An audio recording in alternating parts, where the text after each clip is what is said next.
मॉकड्रिलच्या पार्श्वभूमीवर राज्यामध्ये ठिकठिकाणी सराव। नागपूर आणि मुंबईच्या शाळेत वाजले सायरन्स, तर नाशिकमध्ये आर्मी अधिकाऱ्यांकडून मॉकड्रिलचा आढावा।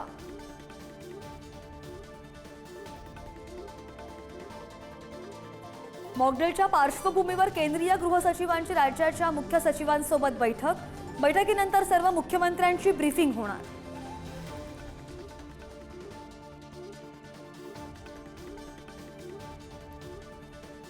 भारत पाकिस्तान युद्धस्थिती आणि मॉकड्रिलच्या पार्श्वभूमीवर दिल्लीमध्ये हालचालींना वेग। पंतप्रधान मोदी आणि अजित डोवाल यांच्यामध्ये 40 मिनिटे बैठक, तर केंद्रीय गृह सचिवांची सर्व राज्यांच्या मुख्य सचिवांसोबत बैठक।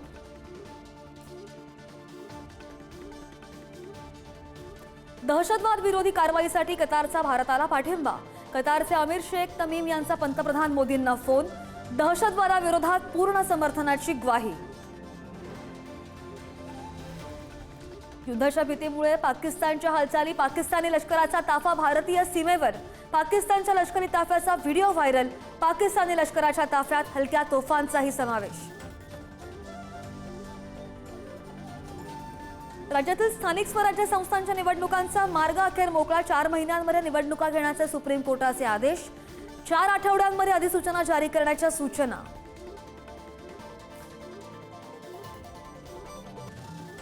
स्थानिक स्वराज्य संस्थांच्या निवडणुका महायुती एकत्र लढवणार। मुख्यमंत्री फडणवीसांची घोषणा। तर युद्ध सराव झालाय, आम्ही सुद्धा तयार, संजय राऊतांची प्रतिक्रिया।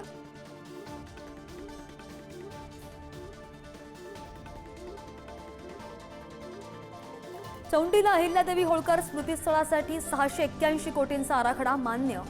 5503 कोटींच्या जीर्णोद्धार प्रकल्पांना मान्यता। चौंडीतील मंत्रिमंडळ बैठकीनंतर मुख्यमंत्र्यांची घोषणा।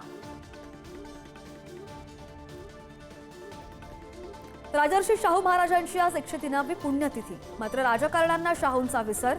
कोल्हापूरमधील नर्सरी बागेतील शाहूंच्या समाधी स्मारकाला अभिवादनासाठी एकही नेता फिरकला नाही। आणि पुण्यामध्ये पतीकडून पत्नीची गळा दाबून हत्या, मृतदेहाची विल्हेवाट लावण्यासाठी दुचाकीचा वापर। मृतदेह दुचाकीवरून घेऊन जाताना आरोपीला ठोकला बिड्या। आणि राज्याला अवकाळी पावसाचा तडाखा। जळगावमध्ये वादळी वाऱ्यासह गारपीट।